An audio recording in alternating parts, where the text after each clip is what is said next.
Welcome to Seeing Scarlet. It is our weekly live show, clip show, recap show, and it's the first one The show, after the show, show, soccer show. season is just ended. Oh, So we're gonna celebrate the season like we do at the end of every season that we've covered. We've only been doing this for a year, but y'all have been a part of those episodes, so it'll be fun. Maybe a little sad, but mostly, hopefully, happy times to celebrate it. But we'll talk about what they did this past weekend, which was historic stuff, and their whole season, of course. But they set more records this weekend as far as fans and what they did. So we'll talk about both of those games, and we're going to talk about basketball to start. It's their time now. They're the front center stage basketball. It's them, and the Lady Raiders are 5-0 as they head off to Vegas this weekend to take a step up in competition. But we'll talk all about their games. Volleyball has their final home match of the season tomorrow. So if you're listening to this right now, you're in Lubbock. It's a 2 p.m. game. I'm assuming because people are home from the holidays. I'm not sure what the timing there is going on there, but get Wednesday out there to the afternoon. USA and support volleyball for their last time in Lubbock this year, and have a good time doing that. And then we'll talk about all the other Texas Tech sports stuff at the end that's going on. There's a lot going on in Tech sports, but that's the big hitters that we're going to go through. And then we'll talk about the rest with whatever time we have left, because I don't know where this episode's going to go. we have no idea. We're along for the ride just as much as y'all are. So feel free to bring us back on track. Yeah, but we're starting with women's basketball. Which game do you want to start with? Let's go in order. Let's start with the Friday game. Yeah. Texas A&M Commerce defense. Just defense. They're out there playing defense. They did not allow a single point in the first quarter of this game. Obviously, that's a record. I think the team posted that it's a Big 12 record. I'm pretty sure that means it's an NCAA record as well. I would assume we're tied with others because can't beat zero.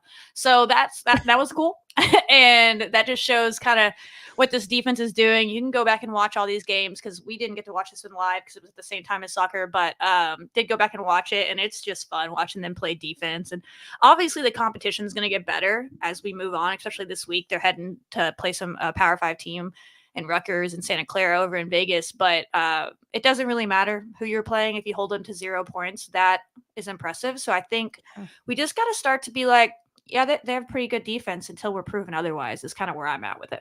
I feel like that's what you and I both talked about.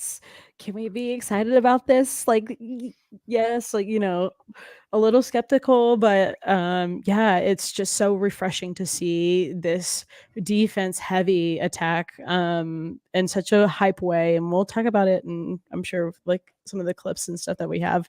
But Ashley, like, we interviewed her. We talked about her defense and how hype she was for the season to start to like really showcase that. And like, that's what I've been seeing from her most overall is like her defense presence, her defensive presence is so powerful. It's so powerful.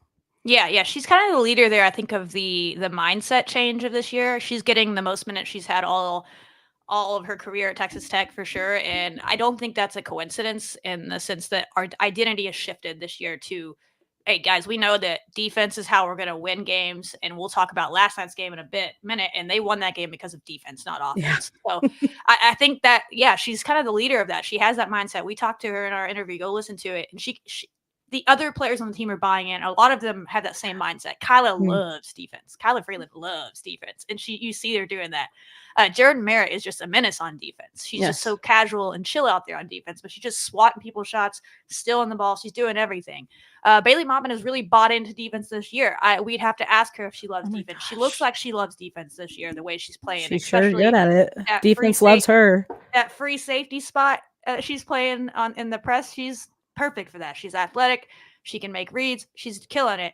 And then Jasmine Shavers has really, really, really taken a step defensively. She's actually has our second best defensive rating on the team this year, behind Jordan Merritt. Jasmine Shavers, a guard, and she's 5'8" guard at that. So she's out there just doing what she does. So she's been great, and that's kind of, we'll go through this box score of that Texas A&M Commerce game, which is kind of silly, but yeah. I think Jasmine Shavers got and Kyla Freeland shared the Dominator chain, maybe, or I don't know, one of them got it that night, but yeah. Jazzy had 14 points and wait for it, 10 rebounds. We got a 5'8" guard out there getting 10 rebounds. That's just how aggressive she's been this year, and she's scoring consistently. That's Dude. nothing. That's not surprising. It's how efficient she's been this year.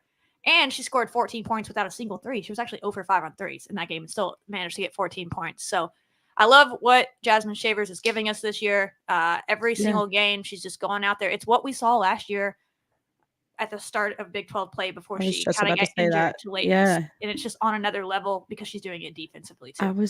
I was total like that's what I was thinking about this whole time. I was like, these are the same things that we were saying about Jasmine Shavers last season at the beginning of the season. Like she's consistent. She is so dominant. She has these like just insane stats already. And that was where she was. So there's no drop off that I'm seeing. It's only like, whoa, you're like okay, I expected you to be great, but you're really like taking it to the next level this season. And to know that she is doing that coming back from like an injury. And I'm here for it. Number one fan. Love as all usual. of it. Love all of it. Bailey Maupin led the team in scoring in that game. She's quietly consistent. Her and Jazzy both. She had 17 points, 5 rebounds. She's been a good rebounder this year as well, and 3 assists. So they're doing what they do. We can play some of these clips, and you can see some of the other ones that we'll talk about. But a lot of bench players in this game. Kelly Mora had 4 points. Enrique had 6. Jasmine Lewis had 6. Logan had 3. They all came in and really contributed a lot in that game, obviously, with how the score was going. Wisely gives it up. Merritt, great position on inside. Again, single digit. I went for it. You tried. You got it. There we go. We got points. For Texas Tech, I should say. Shavers, Maupin, Chevalier, and company. On the drop to go down. So just a few highlights from the game. We're just using what was put out there. There's Jordan Merritt. She was really good in this game in all phases. I think as she continues to get stronger down low, she'll be even more of a weapon. But the fact that she can just play inside and out, and what she does has been huge. Riley. Enrique was great in this game. There's quite a few clips in this where she makes some nifty plays. It is 23-0. Yeah, we're in the second quarter, by the way, right now. They think it's about the 8-minute mark if the other team finally scores. Shelby, it's still there. It is. Okay, good.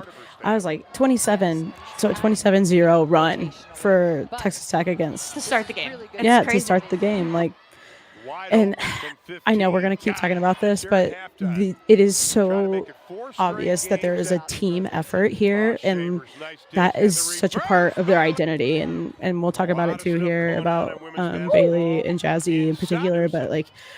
I remember going to the game against UTSA, and I was like looking at their stat board, and I'm like, wow, everybody's stats look almost the exact same, and they're all so good. And I'm like, the team efforts that we're seeing from them already is just, it's really good knowing that we have some challenges with injuries and challenges from players missing out on this season, but I'm hyped for it. I think we're going to talk about that probably the whole season. Jazzy! That one was sick. Okay, we're going to replay that right here. Watch this. Bailey Maupin's pull up. I don't know. It's hard to go back. There we go. Here she comes. After this. Try to make it 4 straight games. Or not, guys. I tried. We'll just let it play. No, this is great. But that play from Jasmine Shavers driving in, that one's nice pass over right there too. But she's been so slick. She has those Bree Scott type moves, and you'll see it when we get back to that play. There's another one. She's just really good in transition. How we talked about Bree last year. It was like, oh, if Bree's in transition, she's one-on-one in transition, it's over. You know what I mean? And that's what you've seen from her. Logan making another 3. I think she's made one like every game. It's just been a good progression. I love the passing from Jazz when she gets Jazz when she gets in. Here's the play I'm talking about. What? Like, why didn't we show a replay of that? Maupin, just being Maupin. Oh my here god. She goes. Like, just. I mean, Jazzy. Jazzy. Calm down, girl. Calm down. Oh my gosh. So, like, I feel like I've been doing work this whole past week that I haven't been able to watch anything. So I'm feeling like I'm watching it for the first time right now because and wow.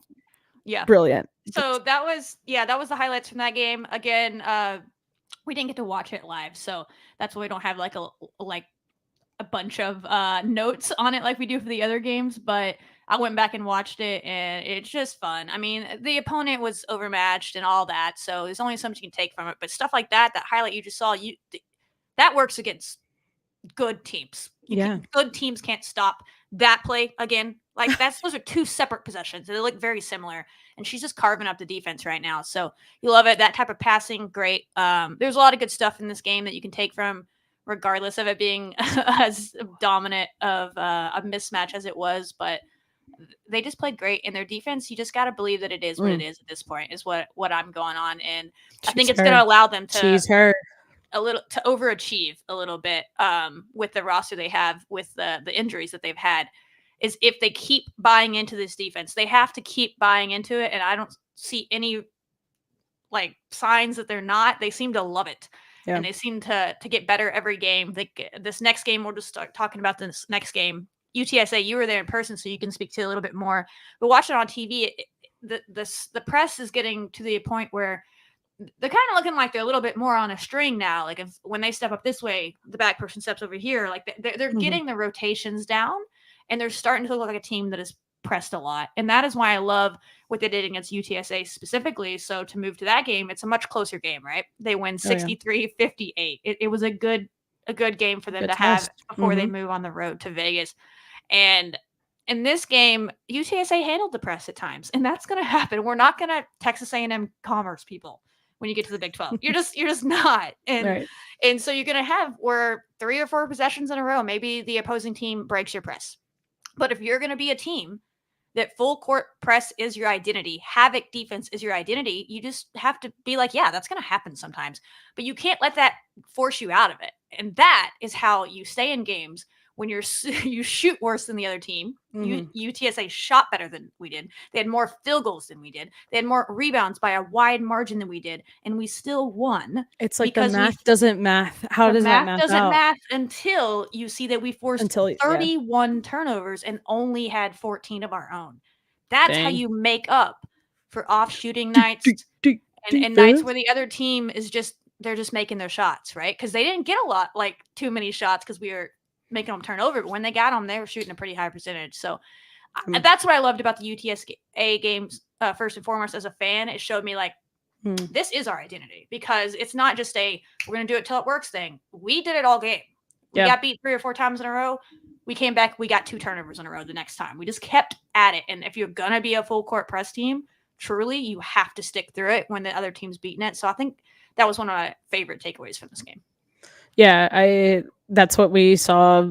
I mean, in the atmosphere and the energy of the players too. And another component to all of this is there was a technical before the game started, which the only technical I know of is if your roster isn't correct on the jersey number isn't accurate to the roster. And then there was another technical that was called uncoach, and I think the third or fourth quarter. And it was just our team really kept their cool under some high pressure situation.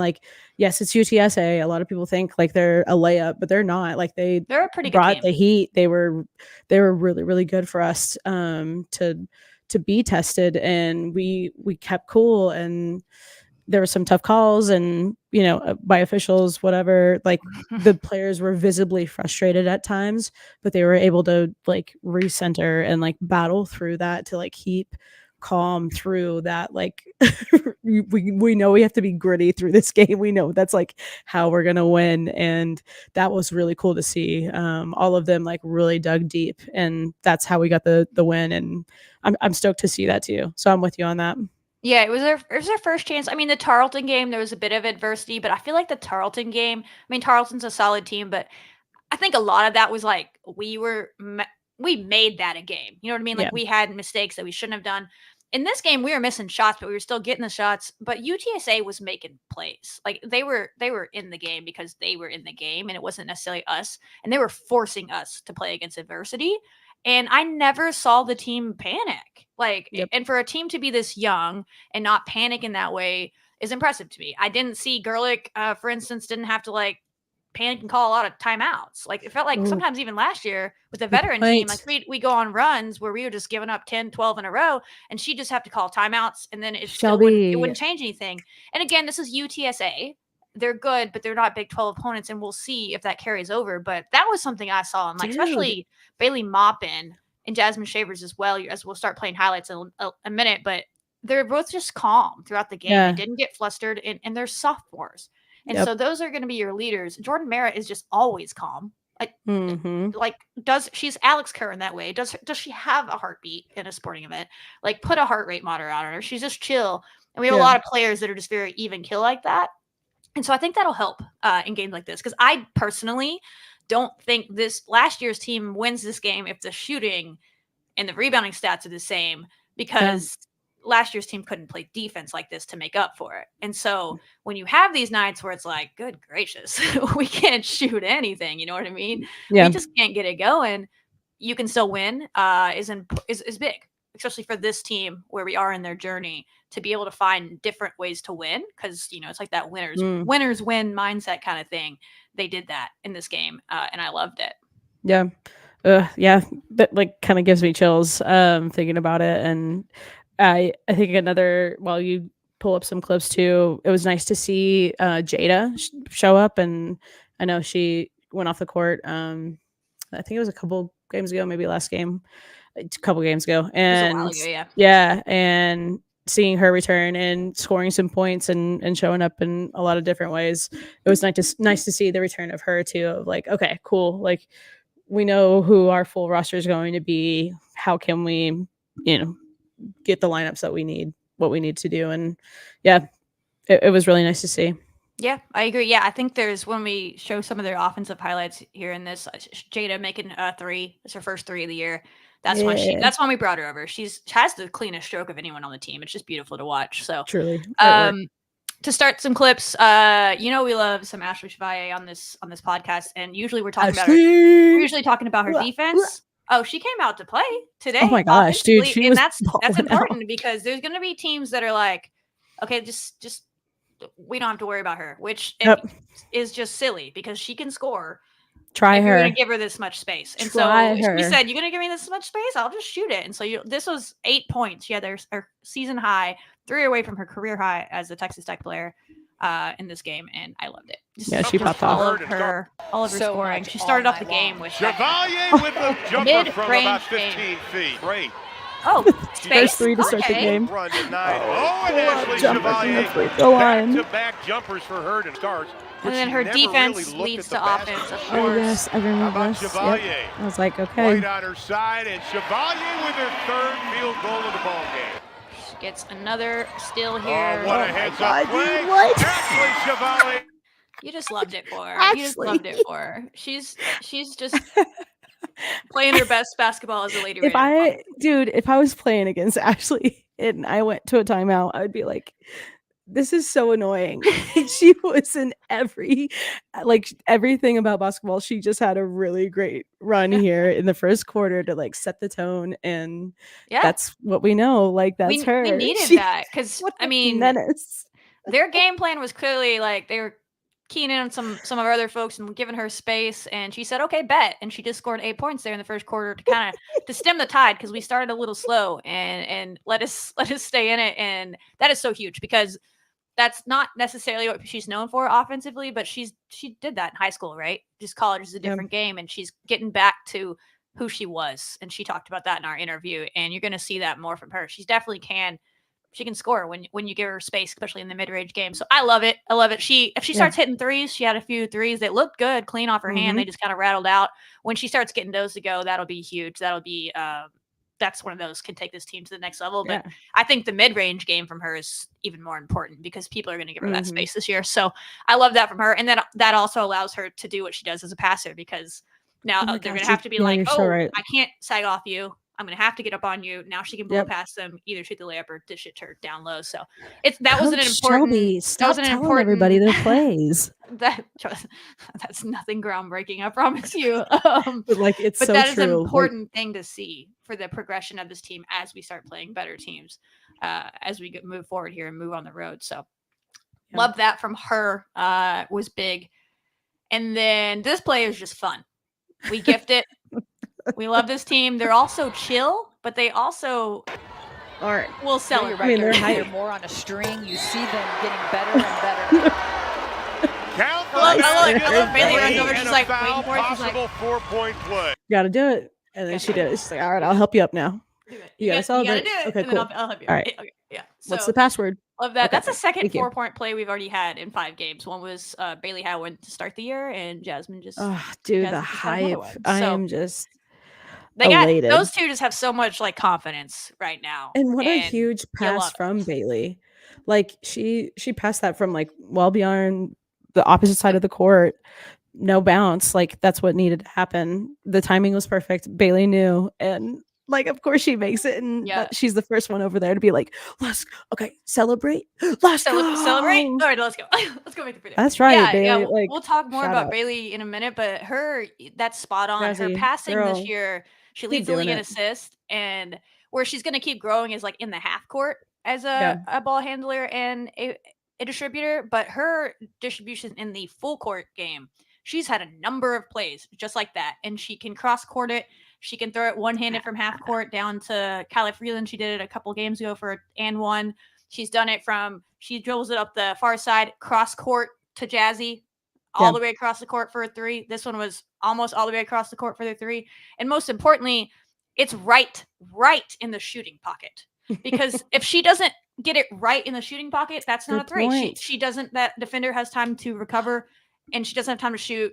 Ooh, Jazzy probably jukes her out and probably goes and gets a layup instead. But this gets us. Ooh, I see what you're talking 4-point about. play. I see what you're talking about now. That's the difference between a good passer and a great passer. A good passer just gets her the ball and she can make a play. A great passer gets her the ball from the opposite Bailey side of the Boppin. court in the shooting pocket where she can just go straight up and shoot. And that's why I saw this last year in Bailey, and that's why I was like, Bailey can be a good point guard at times when we need her to be because she is a great passer. If you love watching the like cornhole tournament on ESPN, come and watch basketball. Come and watch this team because it's like the same hype, totally equal, the same mechanics. But I've never thought about that. Like you saying all that, like that is hype. It had to have been a perfect pass, and Bailey Maupin, she's her. Yeah, she's doing it. She's doing all the things this year. I really calling on all cornhole fans. I really love. We'll just finish the note on Bailey Maupin there because she was the team's picked her as the Lady Raider dominator of the game in this one, and it was well deserved. It was kind of an obvious one. It's like it's her first one of the year. She's been consistently just good all year. And you love that she's just calm out there, she's doing what she does. But this game, I don't know for sure. Someone go back and look. She had 4 turnovers, which that is something she's gonna have to get better at. I think she's averaging 4 turnovers this year, which is I know she's not happy about that. But each game, the turnovers get less egregious, in my opinion. Like this game, I don't remember a terrible turnover. There was just some where I think I texted you, was like she's gonna have to get better at knowing when she can drive baseline and when she can't. And we'll see a highlight in a minute of how good Ashley Chevalier is at that baseline. She knows how to hesitate and get because she's done it, right? Oh my gosh, and Bailey a few times in this game either read it wrong or was just a step slow making the choice, and she would get pushed out of bounds on the baseline. She couldn't cut across, and she would get caught in the air. And I think at least two of her turnovers were stepping on the baseline.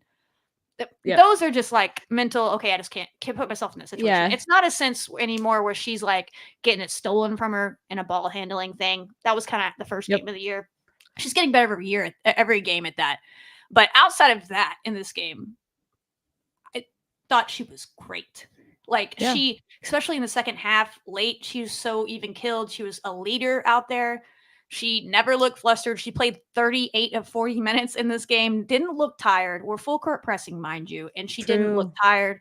She had 6 rebounds, 3 assists, 1 steal, and 18 points. And I think all of her threes came in the second half, maybe. Most of them, a couple of them in the fourth quarter. She kind of, every time UTSA kind of tried to make a run, Bailey would make a shot or Jazzy would make a shot, and then we get ahead by 5 again. We get ahead by 6, 7 again. Those two just never let them get close. And so, I like what we're seeing from Bailey Maupin. It's a fun progression, and she and Jazzy are both, just keep getting better, and it's really cool to see.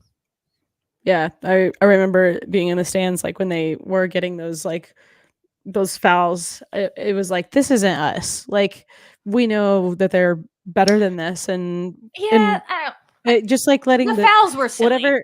They weren't Yeah, on. whatever. The refs were just they were touch fouls, and I guess you have to prepare for that because the Big 12 has horrible Yeah. officiating. But Yeah, I don't even and think most of the fouls were our fault. Like they were just like silly stuff. Like they're like, okay, we just I mean, can't it play happened. defense anymore. Like it Yeah. happened, and so like we had to adapt to that, and like we were also like, we got this, and they did. And it's so funny that you mentioned about the full court press, because yes, y'all, if you haven't seen this team play, like they're full court press sun up to sundown. And I was laughing with some friends of mine that I go to the games with, and I was like, I don't know if it's worse knowing like you are going to be full court pressed your whole game, or knowing that you have to full court press the whole game. Like it makes me so tired just thinking about it. Oh, So it's seeing absolutely the first one. I'm Teams that are like, good at pressing love to press. I love like, pressing is fun. oh. The opposite is not fun. And they even talked about it. You're going to start hearing it every broadcast, road or home, where the note for from the opposing team's going to be like, we had to prepare our players to play all like face a full court press the entire game. Like that's what we're going to have to face. And you heard that again in this. And UTSA did a pretty good job because they have 3 really solid guards, and you saw that. But we still were able to force 31 turnovers, which is the first time since 2019 we've forced more than 25 turnovers in a game as a team. And the most impressive part about this to me is we did it only making 21 field goals. And I say this because if you're a team that's pressing, a big part of pressing is making your shots, because if you don't make your shots, you can't set up your press because it's just a rebound and it's running, right? So we're getting really good at still finding a way to press even off of misses, which for a team that's going to full court press is a really tough thing to learn. But once you master that and you can press make or miss, it's dangerous, and you can still force 31 turnovers when you only make 21 shots.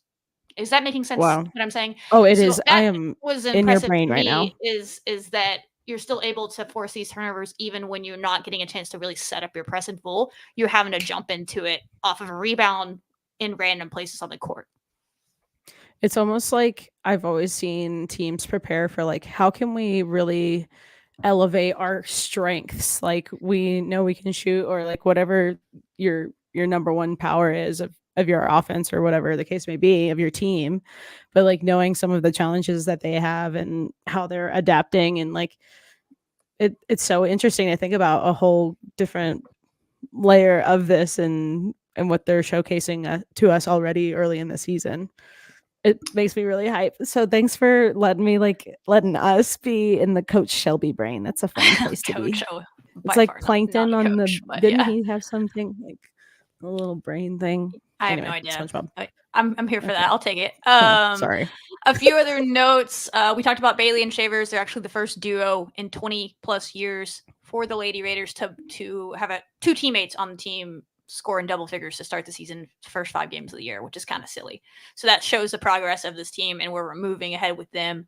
Also, Jordan Merritt, we talked about it earlier, just quietly chill, goes about her business out there, never gets too high or too low. She'll celebrate. She'll stare into a girl's soul. She'll look into those souls. She'll just get right back into the game, and she's just out there doing what she does. And you saw that again in this game: 7 points, 7 rebounds, 2 assists, 4 steals, 2 blocks in only 28 minutes of play. Merritt, let's go. Oh, her blocks, dude. We need to like have a camera on her. So easy. She's like almost like blocks. Are you kidding? Yes. Like I know. Really? That's why I'm like, what is happening? What magic are you doing up there where that's like so casual to you? And even in the ones though, sometimes where she does the look down, like that's becoming one of my favorite Jordan Merritt like gifts, almost in a way, of like the stare down. It's so hype. She's locked in. So she's fun. She just and she's so humble. Like she obviously has the accolades on this team and had the accolades coming out of high school and this 5-star talent and all this everywhere she's been. She's Cheryl Miller Award watch list before the preseason watch list. And she doesn't have an ego out there. Like, she's not Oh my like, gosh, I'm right? only scoring 7 points. You're letting these sophomores get, like, she doesn't care. She goes out and does whatever the team needs. Like, she's had a game this year where she scored 18 because that was a game where she had the mismatch. And she's like, okay, y'all need me to go do this. I'll go score. I'll go do this today. And then there's other games like this one where we really need her to buckle down and get some rebounds because this team is just dominating us on the boards. And she got 7 points. She got her block. She had her steals. And that she's just, for a star player, she is a star in the basketball world, to play the way that she does and just not really care about the stats. And then at the end of the game, her stat lines are always stupid, silly, good. That's why I'm really becoming a huge fan of Jordan Merritt. We thought we'd be a fan of Jordan Merritt when we signed her. We were excited about her, but getting to watch her 5 games in, she's been really good, fun to watch. Yeah. I know. Yeah. Like, even when you said, like, she doesn't care, like, where she needs to be or like what, like, her team needs, like, she's gonna do it. And I also see it as like a way of her, like, really caring about, like, the development of this team. And she, like, knows that, yes, like, her contributions are magnificent, and she also knows how much like, her teammates contribute to a team win. And again, like, their teamwork is brilliant. Like, I'm really excited to see, like, their box scores every single game, because I think we're going to see a lot of consistent efforts across the board. And, like, yes, we'll have the occasional, like, ballers, but it's cool to see, like, this dominator chain go around too, because it could be anybody for any reason in any game. Like, we're gonna see some really cool things from them individually, to all be like, with all forces combined, and there's fireworks and we win a national championship. So that's what I have to say. And I'm stoked for them. The last clip I have from this game kind of, it's counterintuitive when we've been sitting here saying that offensively it was a bit of a struggle of a game, but I actually saw some things in this game that were growth points in the offense. And maybe these were, some of these were set plays, but they all look like, to soccer it for Sibby, they all look like run of play moments. They all look like they were just playing basketball. They were just out there reading each other and making these plays when we needed them. And it wasn't like, okay, we didn't get a steal in this moment. We're not able to score off transition. Oh goodness, now we have to play offense.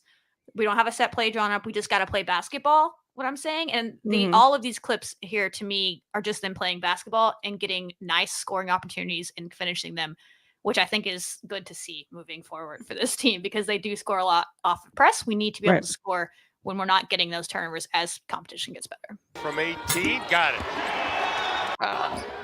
Actually, from 18, got it. That was one of my favorite buckets of the game. I love players that can score in the mid-range, and to see Jazzy stepping up and starting to do that, because she's hitting from the outside and she's able to get to the rim at will, especially against these teams. Right. And we saw But when earlier, they're gonna sag off, like look how far they are sagged. That girl's just standing in the lane waiting for her.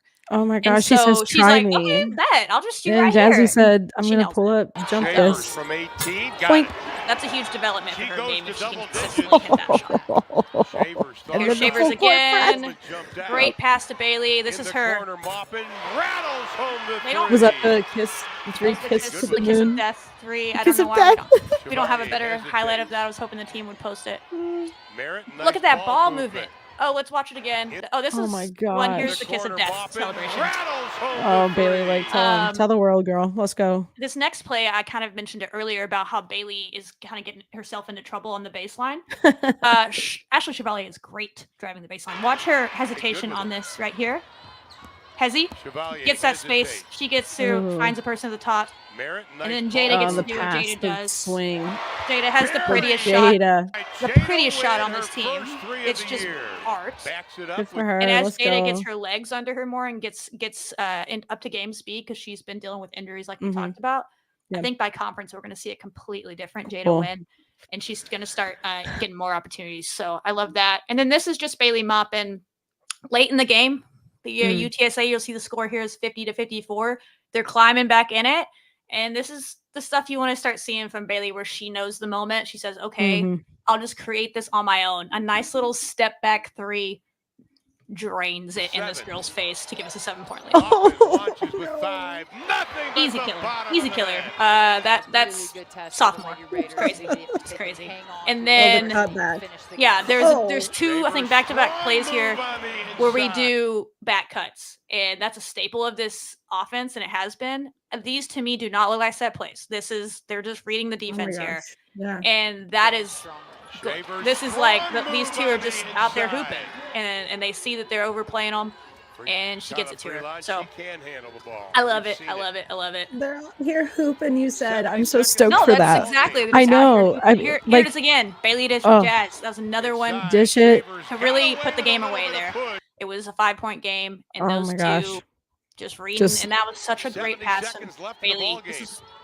She's getting better and Yes, better the every game. hesitation. Inside, Yeah. Shavers So, got away with a Those are little just bit some of growth push. points I saw as far as offensively. That even in a bit of an ugly offensive game for us, you're starting to see some just basketball plays where they're just out there. These are not drawn up plays. They're just finding open shooters, and that's important for this team because they're going to And- need to do that as the games get tighter as the season goes on. Oh my gosh. And we know, I was like thinking about it. I was like, I know Shelby, I could text Shelby this and ask her this question, but there's a stat for everything. I want to know the stat of like Coach G's Gerlich's success rate was like set Oh, plays. yeah. And I want to know what that percentage is. And honestly, like I think it just kind of has shifted to where it's in this free play where like the players know what strategy they can execute because I think of the brilliance of Coach Gerlich, not garlic. But I think that's really special and the what impact Coach has on this team Such a good already. I read think by it's Jazzy. it's just showing up in a lot of different ways already. Yeah, I agree. Yeah, that someone definitely tracks that stat, but it would be the team because we don't ever know. Like sometimes I can tell it's a set play because like last week's you could tell by the way that Chevalier turned her There's a head. Like whiteboard. you could see it. You could watch them and see these. To me, they don't look like they're expecting them. They're just like reading their teammates, and that's great. So that was kind of my last clip from that game, and we can talk a little bit more about their defense. But we've mentioned a lot of these stats already. But Yeah. overall, I've just it's been fun. I'm not trying to overhype it, but they are undefeated, 5-0 as they head in to their first road trip of the year over to Vegas, where they went last year. Bummer. It's not in a ballroom this year. It's in a real arena. It's actually a rodeo arena, but they turn it into a basketball court. It's a nice setup. I've been in there before. So there's like a couple of tournaments and back-to-back weeks down there, and we're in like the South Point Classic or something is what it's called. I think the South Point Shootout's going on at a similar time, but we're in there. We play Rutgers on Friday to start it off at like 9:30 p.m. or something. It's late. It's like 10:30 here, I think. Or maybe at some point, but it's I think it's late. 9:30 Eastern. It might be 8:30 Central. I don't know. We'll look at it. It's late. It's also on Flow Hoop, so we're gonna wait and see. That is a paywall typically, but I was doing some snooping around today on their YouTube page, and they seem to have been streaming some women's basketball games for free lately on YouTube. So I'm hoping that continues for this tournament. It probably depends on the different tournaments if they allow it or not. So we're hoping this.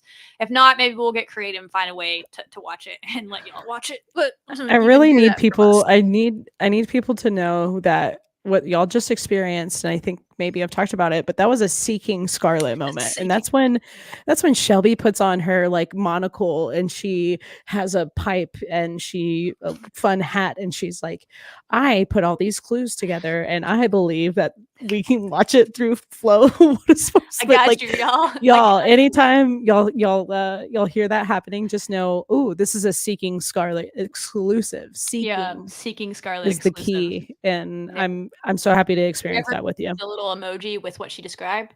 That's what we're talking about when we think emojis in the conversations on Twitter. But yeah, so keep out for that. And then they actually have a chance to play on back-to-back days, which is always tough. So they play Friday and then they play again Saturday. Friday they play Rutgers. They've been up and down this year, but they're a Power 5 opponent. They're a Big Team, Big 10 team. I would assume they'll probably be the highest RPI. I don't know. UTSA was kind of like 70th or something. They RPI, deserve it. I think. So they're kind of up there because they played Arizona State already this year. But Rutgers and then Santa Clara, I believe, plays the same offense as TCU because that coach has had his handprints on that. So that's kind of what I'm looking for in that game, in the sense that I think their RPI is like 11th in the country right now as well because of who they played. So that'll be a good test. But they play the same style of offense that the new TCU coach brought to TCU, where it's what do they call it? Spread pick and roll, I think is what the term is. Basically, everyone's spread out. They pick and roll at the top, and they either get it to their post player or they kick it out for a 3.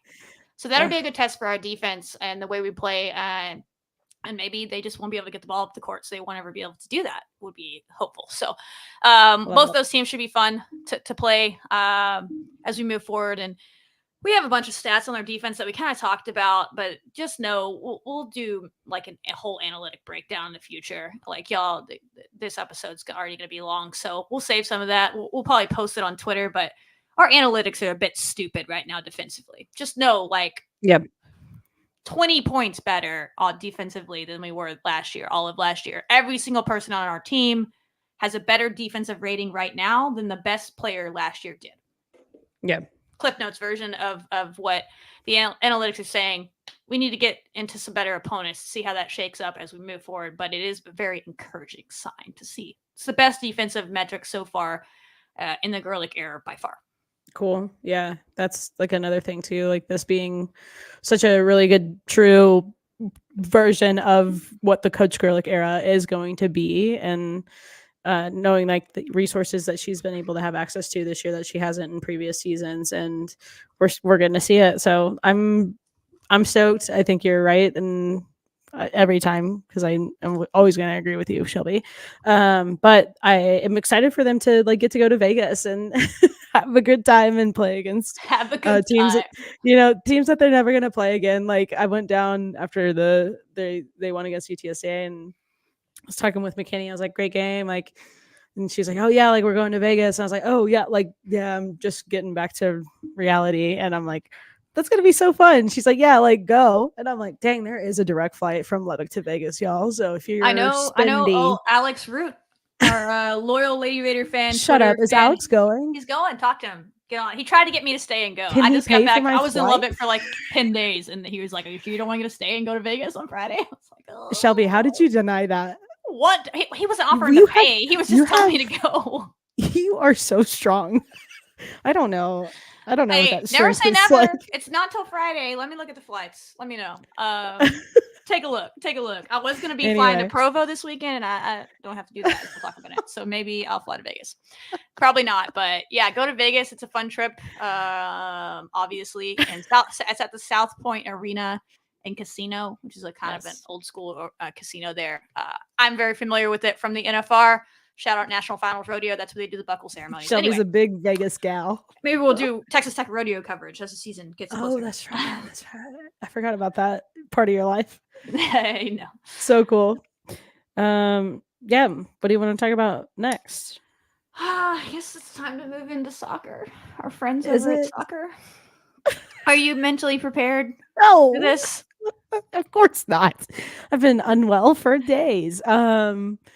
But yeah, y'all, Texas Tech soccer. We're going to talk about their game against Princeton, their second round. Second round, yeah. Match. We talked about Florida Gulf Coast last week. Yeah, their second that I didn't get to see, but Shelby was there, and that being against Princeton, which is so poetic in a lot of different ways when it comes to how they won this game, and we're going to talk about it here in just a bit. And then they got to host. They earned the right to host the Tar Heels, and ended up losing that match in the Sweet 16, 1-0. And I'm feeling so sad, like sad in the way of like it's over, but whole like happy it happened, you know? Yeah, but like not even that. But Shelby, like you and I were talking about it, and you're like, this doesn't happen often. Like this is a really magical season, and yeah. So I'm sure we'll talk about them for a very long time. We're gonna talk about them forever, as long as this podcast is alive, probably. Yeah, they're always like hold a special place in our heart because it's the first team that we covered. We had a lot of parallel with them. Like we started this and we got to see their season start to finish. the first one of this podcast, of this YouTube channel, and the goals that they set for themselves when we interviewed them, they met them, but they exceeded them.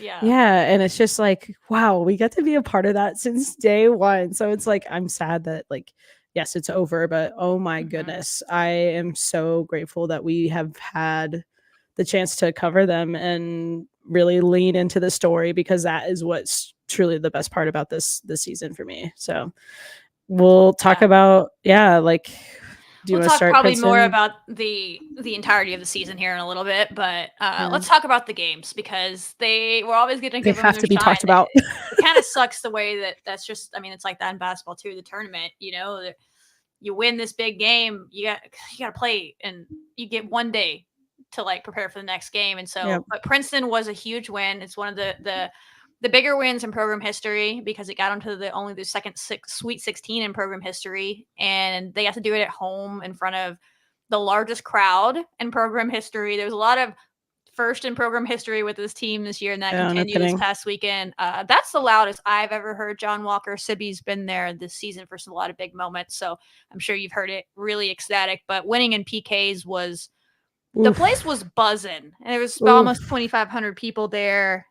The whole fence line, it was crazy packed, and I don't know how many people have watched a lot of soccer this year, but they were screeching, and you just loved it. So we'll show a few clips from this game, but I just liked it was our classic fight. Like, Princeton probably thinks they had a chance to win that game. They had a lot of chances there in the second half, just like we had a lot of chances in that game that we just stopped. And we'll show some clips from that. But I was really proud of their fight as always this year, and the PKs was just absolutely ridiculous. So yeah. Did you have something to say? Or no, I just like I think the like, not the worst way to end a match, or like the worst feeling, is in PKs, but yeah, it seems unfair. So I'm glad we didn't end our season that way, but I do feel for Princeton that that's I do too. And it was a great game to watch from afar. Again, like, I was on my phone watching it as much as I could, and a great effort from both teams. And again, my number one toxic trait with this team is, like, I don't ever believe that that they're going to get scored on. I'm like, Cassie Taylor's going to do something about it, or Hannah Anderson, or Madison White. Like, that is my toxic trait, and I lean into it. It's not toxic at all. It might have been toxic in August, but by about mid-October, it was just well-founded. It was I definitely had that trait in August, Shelby. Like, I know. You had it, and then your toxic trait was just like, oh no, this is not toxic. This is just real life. This is just reality. But yeah, and I was like, I know I can count on Madison, and getting to watch. I was like in a soccer tournament, a club soccer tournament, working. I was watching the game on my phone and like watching them go to kicks. I was like, Madison's got this. And of course, like, we'll go through the clips, but it's just so poetic. It's so cool. And I can't wait to see what's this first clip that you have for us, Shelby. Oh yeah. Before we get there, we got to give everybody their shine. So this was, and you'll hear the crowd react. So this inadvertently might be the Kylie Barr episode, but you know what? It's fine. She had herself a great game last week in the Florida Gulf Coast game. We talked about her being great. This Princeton game, defensively, she was just on one. And if she doesn't do what she does in this clip, we don't win. So just watch back-to-back plays in succession here from Kylie Barr. A beautiful header to start it off on a dangerous ball in. Elise Anderson trying to mark. How she whipped her head around and got that to go. I don't understand soccer. But. I mean, that ball. Then she chases this girl down. This girl's like, "Oh, I'll get a corner." Oh yeah, we got so hyped. I'll get a corner. Nah, wait. Anybody's ball at that point. And then that was so hyped. Barr with extra effort, and she gets a throw in the crowd. And the crowd went crazy for that. So I don't know. I just thought that I remember making a note of that in the game, and being like, if we win this game, remember that. Yeah. Moment, because this is late in the game. There's about 18 minutes left in the game. If that goes in, Princeton, they might win, because the way that this game was going. So they would have put everybody back. They had a lot of people back all game. They would have just put them all back there if they went up 1-0. So shout out Kylie Barr, and she's a big part of the future moving forward, as we'll talk about. But she just keeps. She's just athletically going to be one of, if not the most gifted player on the field anytime she steps out there. Correct. Yes, she has been really like her postseason play, especially. She's grown so much, and I think we talked about this earlier of just how we want to see her continuing to level it up, and she's there, the talent's there, and we knew it, and I think she's just really showcasing it in her postseason play, like when the team needs her most. Like this is the time where we win or we go home. No more ties. Like we're limited rest if we go into overtime. Like we know what we have to do, and she just really showed out against both Princeton here, and UNC. Yeah, for sure. Also in this one, gotta give her a shine one more time on this podcast. As a Red Raider, I guess you could say we're obviously going to follow Hannah Anderson's career wherever it goes and hype her up. But she almost did her signature win the game with a header goal. It was on target. Princeton just had, it was like a foosball game. They just had people in the goal that were not the keeper. And kudos to them, but they stopped this. Also a great ball from Sam, I assume. Yeah, it's Sam out there. Peyton took some corners in this game, too. We know this. We know this story. I don't want to jinx anything. Watch out for Hannah Anderson. Oh my god. Oh my gosh. It was right on target. Yeah, Dude, it was right there. like- And then Kerr even almost got the rebound off the girl that blocked it. She just got her foot there a little bit late, but she almost sticks her foot and gets it in there as well. So that was with a minute left in the game. That the place would have just went as insane as it goes later for the PKs. It would have people might have rushed the field. I don't know. It would have been insane. That goes in. We probably would have rushed the field and gotten like a PK on the fans. It's probably a good thing it didn't go in. But the people were buzzing. At least we're caged. But yeah, I mean, like what I think is so impressive about Hannah Anderson with this is like this set piece, this corner kick, this play. Everybody knows it. Everybody knows Hannah Anderson is the one to mark, and somehow Hannah Anderson makes connection time after time after time. And you can see it in this clip too of how she calibrates the ball. Like you have so many factors to contribute. Y'all, it's Lubbock, Texas. Like what is the wind like? How is it going to direct this ball? And Hannah Anderson somehow always finds a way to put her head on the ball in a way that's threatening to Princeton, to every other to Texas, to you know what I mean? You name it. Yeah. Like she's dangerous, and it's just Hannah Anderson. Yeah. And end of sentence. Yep. End of sentence. Sad, but that girl got a body on her too, and she still got some heat on it. But kudos to that girl for getting a body on her. Or Hannah probably sends that top corner and wins it. Facts. But she still got enough on it to get it down there. So love it. There's our other stalwart there, Madison White. For some reason, could not for the life of me find these clips anywhere. But if you want to watch, what is that TikTok sound? Watch a genius at work or whatever. Mm-hmm. Madison White in this game was is a genius, just brilliant. Even the Princeton coach afterwards was like, I don't know what to do with this. But this is like not fair. There was this one. I know there's one that the NCAA account posted, and that one's impressive, where she just steps out. It was a corner kick, and it's a great ball. And Madison's like, no, it's not. And she just steps off her line a couple steps, just sticks her hand straight in there, and it just doesn't move. Like Moss picks the star from the She skies. just Moss, like three players that are like below her. She's just like, and that's dangerous because a lot of keepers will bobble that, it'll fall, then there's no one in goal, and they make it. She's confident, snags it, and just like stares down at the people like, get out of my way. This is that's my our queen. Box. Get on out of here. So that one was impressive, and I think that one got the number one save, or no, her PK save later gets it, but the NCAA account posted this one as like one of the saves of the year before she makes her PK save. But there was another save, and I desperately tried to find this, Madison. Maybe I'll find it and post it later. But yeah. So there was a save in this game off of a corner kick that I think did not get posted by the team or NCAA because they didn't realize it was a save. But I swear, y'all, it's a save. It counts as one of her saves. They kick a corner, and this girl's bending it into the goal, and it's right in the center. And Madison sticks her hand up there and tips it over the top of the bar. It would have gone in if she doesn't do that. And so I thought She that stayed was flat-footed, I thought that right? was the save of the game. Yeah, I think she might have jumped a little bit. You know how Madison I can just mean, reach up but there. like she, But it like was that just she just shows, her reads on the ball are so brilliant. dude, Madison, And you're so good. yeah, she's so Like, long, and I can't wait to watch where she ends up in the pros. in the pros, I'm not NWSL. a You're like, listen, scout, I'll but tag them up. Jesus. Wait, hold up, tag them up like NWSL. I need to go through and like see what Just put a teams make sense. montage. Put a montage. But Madison White is Madison her. White and tag And it in WSL. go watch her interview. That's here. That's her application. Part of her application.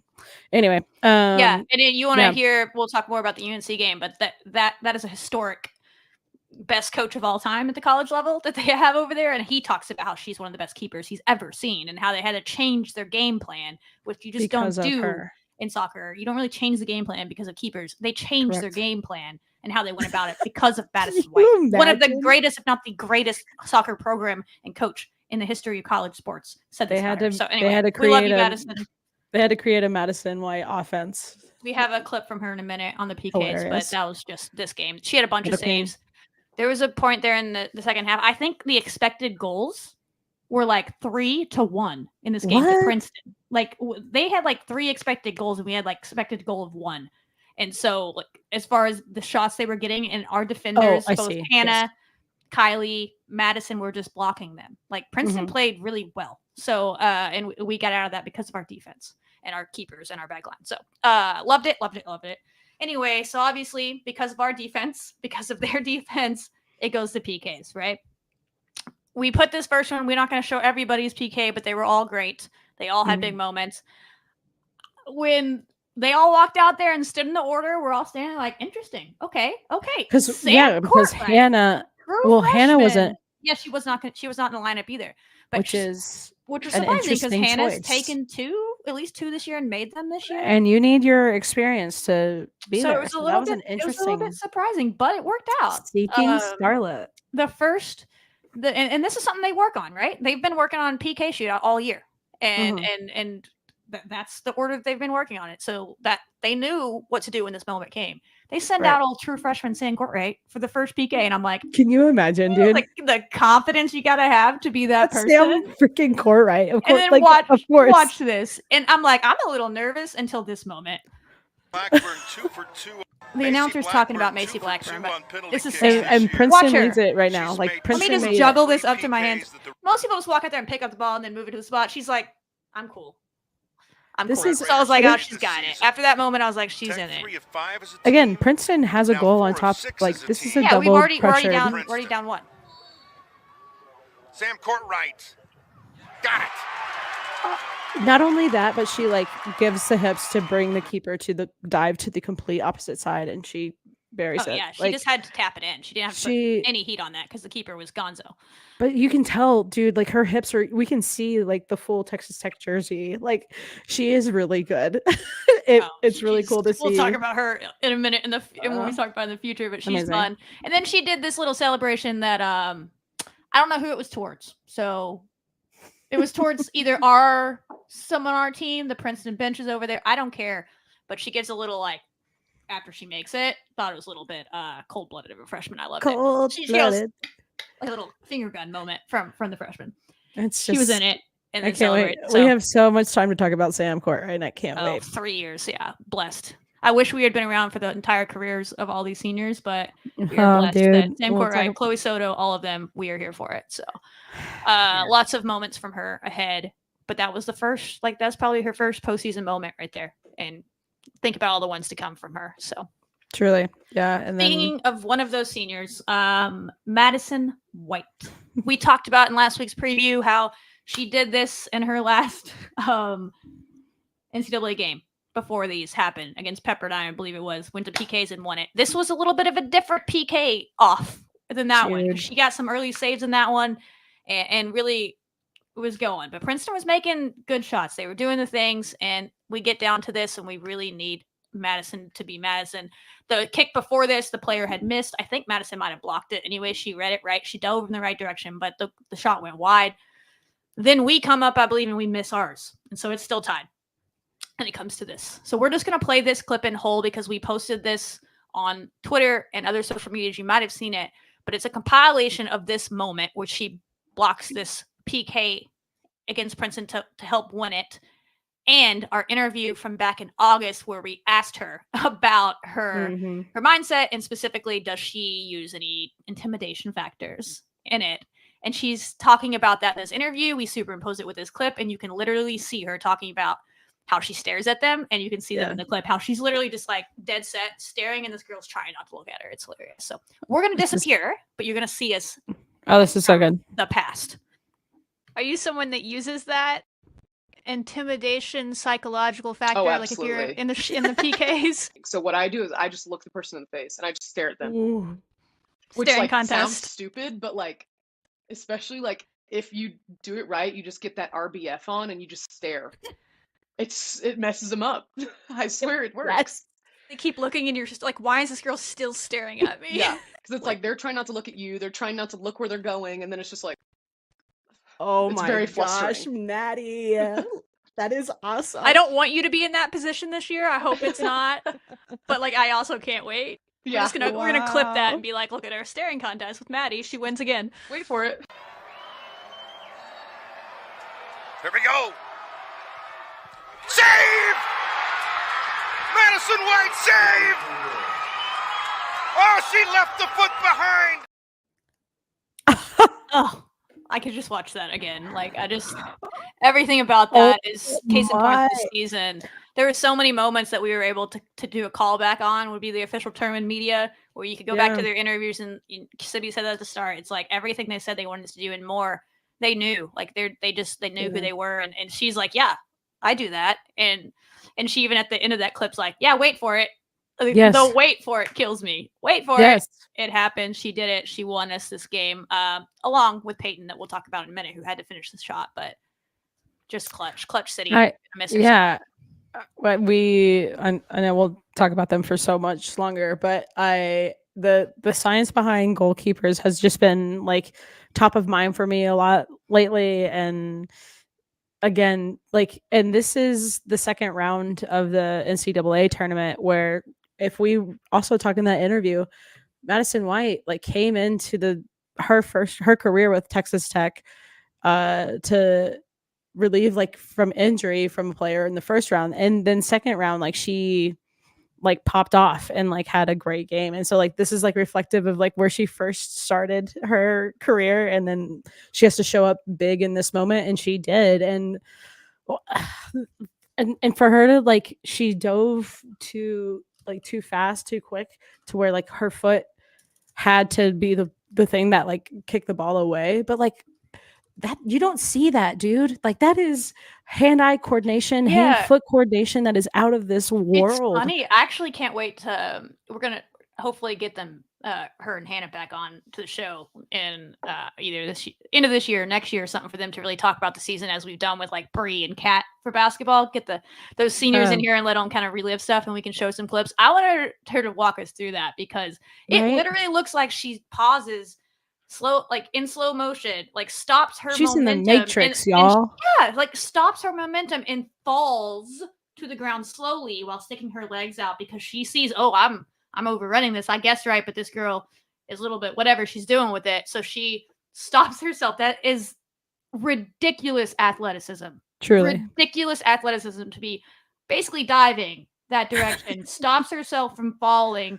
Quickly falls slowly, sticks her leg out, and kick saves it. It was stupid, and I would love to hear her perspective on it and just play it for her and let her talk about it, because I thought it was funny.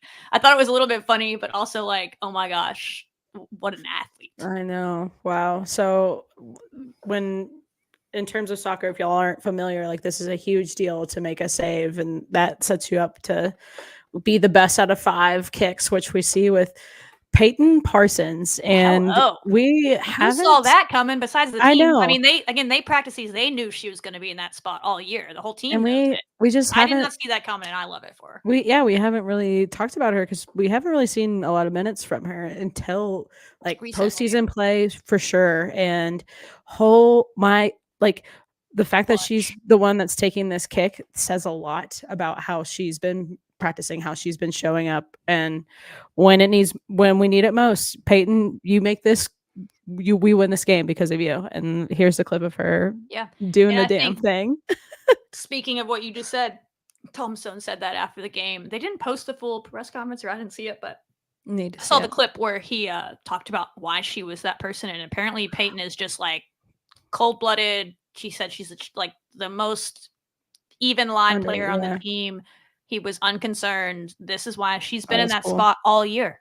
All year she's been the person that's going to take that shot if they went to PKs. Obviously, we don't have PKs in the regular season, so we were only going to see it if we got to postseason. And they've been practicing all year because that's what good teams do, and they knew it, and she was ready for it. 6 straight makes. That's really high. Sophomore, by the way, a sophomore in this position. Second round of the has tournament. a chance to send Texas Tech to the 16.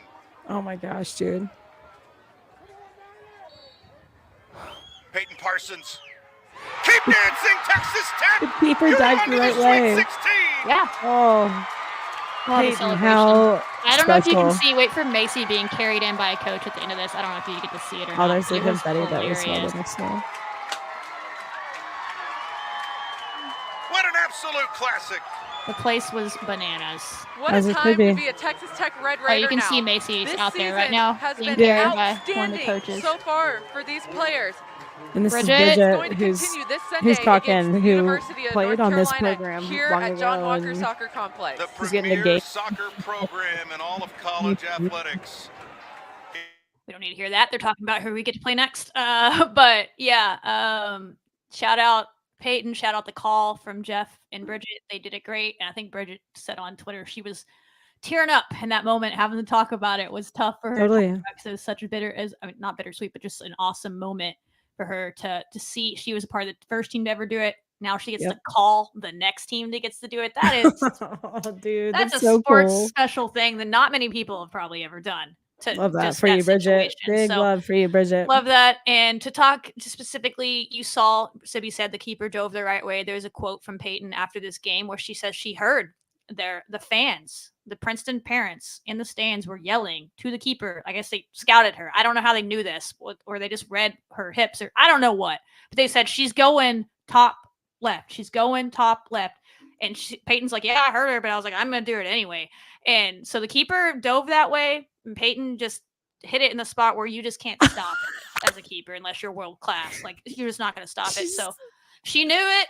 She said, whatever. And that attitude, that quote is exactly why Tombstone put the sophomore in that position. And absolutely, she'll be here in the future. We'll talk about we are losing a lot. Peyton is not one of those. She'll be a veteran next year on this team. Oh wow, to be the fifth and final kick, and for her, all of the pressure of the game is like on her shoulders, and she took care of business knowing that like all the other things happened. Like Princeton went the right way. Like totally amazing. Peyton Parsons stepped up. It's good to know.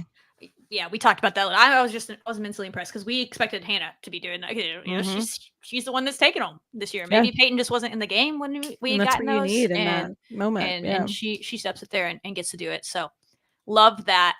Do you have any more thoughts on this win, this moment, this game, besides it being an instant Texas Tech classic that if you didn't get to watch, go watch it. At least watch the ending, the overtime. We were really good in the overtime. We had a number of almost makes. We just almost didn't stand done, but yeah. I think we did a good job covering it. And really, really hype. I'm like getting to watch it from a phone. Like I was running on the field, not on the field, but I was like running away from the people that I was with because I was like, we just did it. And like, I knew that was going to happen. Like I just knew Madison was going to take care of business, and it was just really cool to see. I'm so happy, Shelby, that you were there to see it. That's got to be like a top 10, top 5 Texas Tech moment for you, I would imagine. It was definitely one of the cooler Texas Tech moments to see in person for sure. And the place went crazy. I think I posted a video that I shot from the stands, and I'm just like screaming. I think I do a good job of censoring myself in the videos. You can't hear it except pull the phone. You pull the phone away from it. I'm just like, that's Madison White. Like I'm just losing it. The stands are losing it. The fans are the parents are shooting off their confetti. It's a cool video. I didn't put it in here, but if you want like the experience of what was going on in Walker, that the team posted cool videos, you can go check them out. But it was a really cool moment, and I'm really, really happy. You can see the smiles in the screen where it stopped here from Madison and whoever's hugging her there. I don't know, but it was cool. And then after the game, they were all just so elated, and it was just cool to see them get there because I think Sweet 16 for us when we saw the bracket, we were like, we can make the Sweet 16 for sure. That UNC game is gonna be that's a tough draw. That's the most talented team, like the deepest team in the country on one day's rest. We knew it was gonna be a tough draw, but we knew we could make the Sweet 16 despite losing an All-American earlier this year in Macy Blackburn. This team still won the Big 12, still made it there.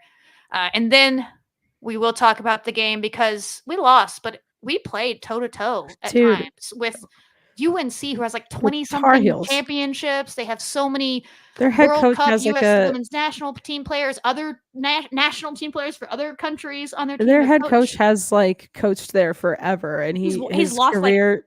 What his is career win rate is like 87%. It's stupid. He's lost like maybe like I don't know 40 games, like in his 150. career.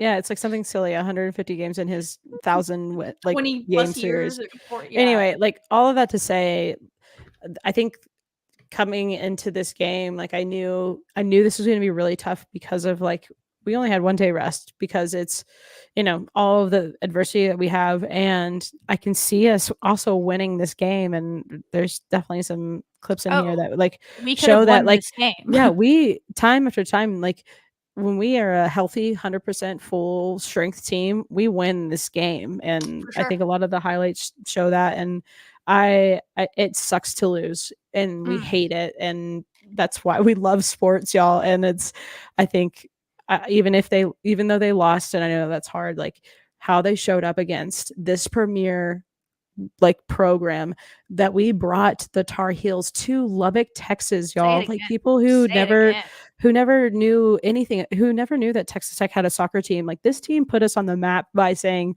"Hey, UNC, you want it? You got to come blow through town real quick, and we'll fight for it." And that's what they did. Like they fought tooth and nail to the last second. There was never a drop in that, and so it was such a special moment to be there, even though like we didn't win. Like we've won in so many different ways, and for y'all that don't know, like Shelby and I got to be there together, so I thought that was also really cool. Yeah, that's true. The first game that we've watched in person together. I didn't the first game, yeah. Well, no, we watched Florida Gulf Coast together. Oh, that's right. Sort of. We were bopping around in separate places in that game. Yeah, I was like off the rails, and you were on the rails. I was off all of the rails. Anyway, but like that was another really special thing too. Is like we've been through this whole thing together, and we get to end it together too. And what the seniors have brought to this team and what to look forward to in the future. It's a really special time, and I'm glad that people who are around got to see it because again, we don't get this often. Yeah.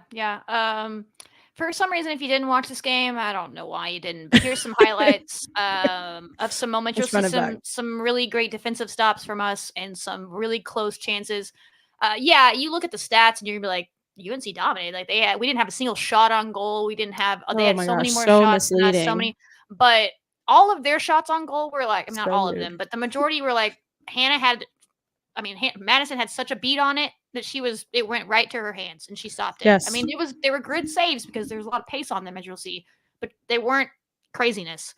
Our 2 true chances that you'll see in this video, we pulled the keeper away and we just missed backside chances that, like Sibby said, maybe healthy versions of these players make earlier in the year. Yeah. But that's soccer, and that's why UNC is so good because they're so deep. And in my opinion, we get an early goal, we would have been in good shape, and you'll see a goal in this package. It's like 2 or 3 minutes in, we could have made and just missed wide. They are so deep that second half. Their depth won it out, but we had every chance there. Truly. And that is something to be proud of, not so proud. in. And that's what this program is. Despite losing people, there's still a lot of returners that have kind of gotten this program to a new spot. So let's just enjoy these highlights, and then we'll talk about it. Hard to her right, lets it fly. Handled, though, nicely by Madison White. To a shot. Kazarski. Here's that chance early. What a cross! Just wide! We just didn't get a toe on that. But that's what I'm talking about. Like, Kazarski. We pull the keeper. If I think that's Alex, if she gets a toe on that, it's in the goal. What a cross! Just wide! But she reaches for it too. They've got to get that ball down and find a shot. If you're at the 18, take advantage of that. Kylie Barr, your athleticism. What? Crosses. Kylie was great. She's gonna be on another level next year. Anyway, but Yeah. yeah, this one we They've get gotta ahead get on that this ball one. down It's and Z find a who just shot. come If in the you're game, 18, take and it just advantage of goes, that. it trickles Bar. right to the right. But that was an empty net. Crosses. She had It it went right across the because Kylie pulled the keeper out. Where Z was standing, pulled the keeper to her, and which was not an easy thing to do. She Right. didn't miss. That was just, it would have been Yeah. class to make that, and she just misses it wide. So Bar. we had great chances. Crosses. It went right across the face. This Danger zone. another Short block hop into by Madison White. Madison. And if you're let it not cross ready, midfield. like if you don't stay ready, that goes past you. Like that was not. There's a reason why that was a highlight for Madison White. By the way. And then this is that moment late in the game where you're like, we're gonna do it, and we're gonna actually show this clip in a minute when we talk about Kylie Barr more. But this is Kylie just chasing this down and getting it up to Alex, who perhaps a earlier season Alex where she's 100% finishes this, but also what is anyway the blanking on her name. She's like a women's national team player that is guarding Alex all game in this game.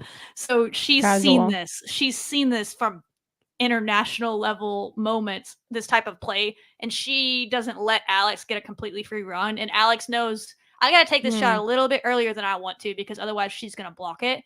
And that one step earlier than she wants to sends it a little bit high, I think. But this shows the team's fight. They almost against most teams, I think we tied up. This goes in, yeah. Great from Kylie too. Attacking Look at this. Third. Kylie Barr now. Kerr's out there. Beautiful ball, Kylie. Alex Kerr with a chance. Shot. Best opportunity of the day.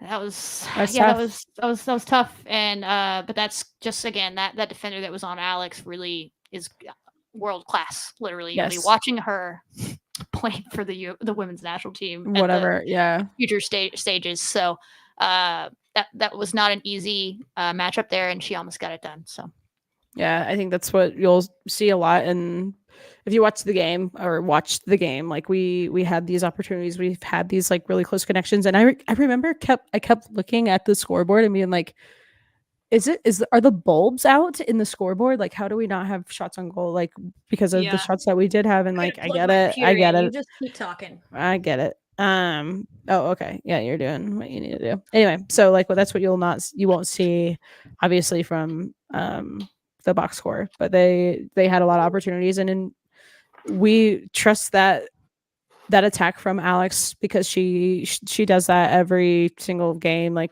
all season long, and so it was just a tough break to not see that go into the back of the net because we know what Alex is capable of. It would have been goal of the season level difficult to be running full speed outside the box and take a shot where she's aiming upper 90 top corner because she's trying to tie it up. Alex Kerr can get that on frame. If she wanted it if she was like, I just want to get this on frame and hope the keeper drops it, she would have put that on frame. She was trying to tie it up and put it in the only spot that keeper was not going to be able to get it. And to do that on the full speed run with one of the best, if not we're going to say Hannah's the best center back in the nation, the second best one in the nation, right? Because we're biased. Right on her hip. We're just factual, so, Shelby. We're just factual, right? So it was tough, but we played Texas Tech soccer to the end, and you love it. And we have some more highlights later we'll talk about, but that's the big ones from those games. And obviously that was it. We lost that game 1-0. And everyone kind of celebrated / cried it out at the end, and it was cool to see the seniors get to hug everybody all on the team and all that. And they'll still be around. They still got the rest of the semester. So, but I know it's going to be emotional for a lot of these players not to be able to play with these fifth-year seniors that we've seen play for a long time, and then throw in Alex Kerr, who feels like she's been here for years. And she just fit right in, and she's became a Red Raider instantly. Her impact was instant. Like, how amazing is that to go into a completely different everything? Tough to do.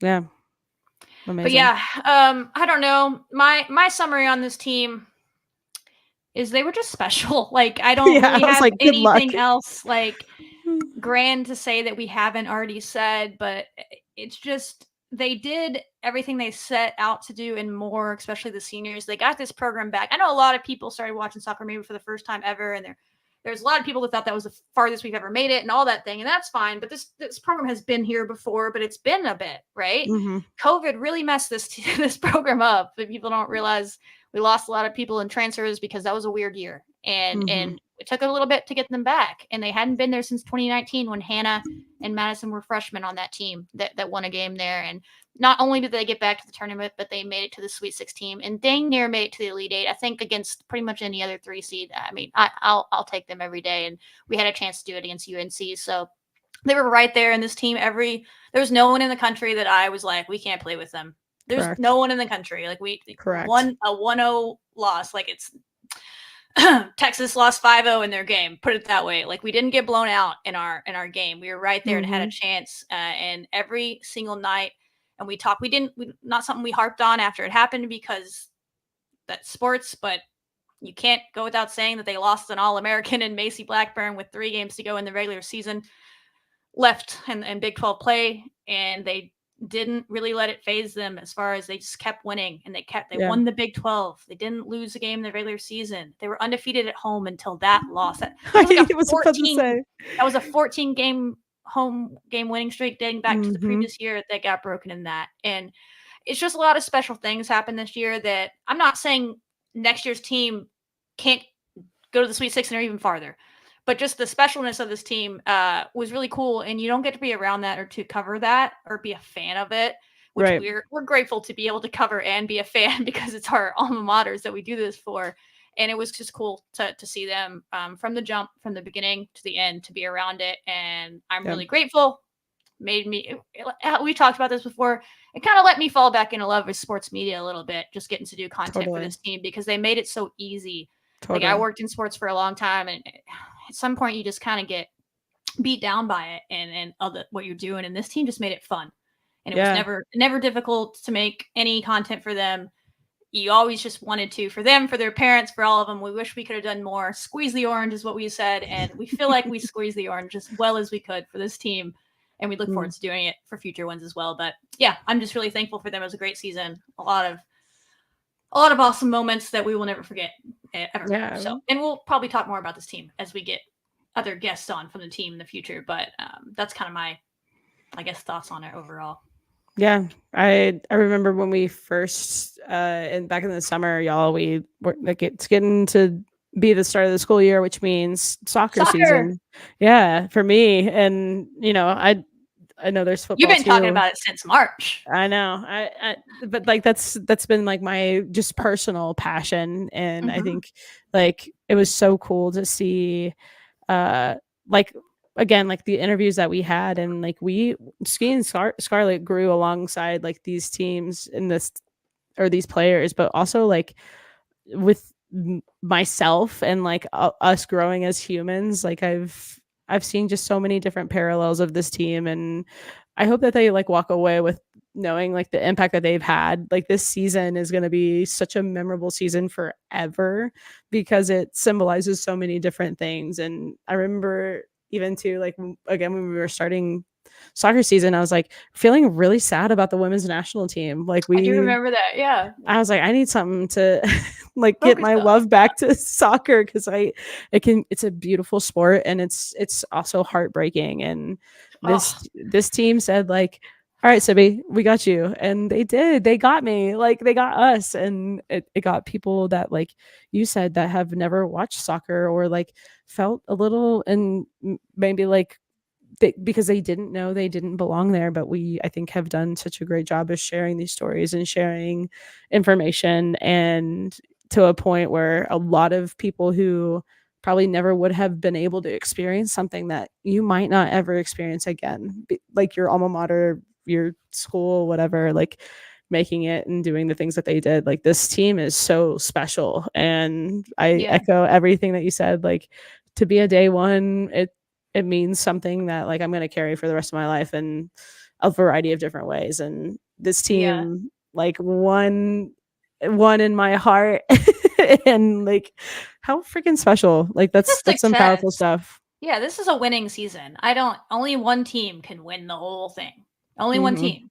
And this was a success. People are too focused on national championships and all that. Like this season was a success and will be remembered that way. And they'll put the banners up at the stadium. They're going to have to replace that thing on the side of the stands that's been there for years since we won the Big 12. That's right. We're going to have to put Hannah and Madison on that.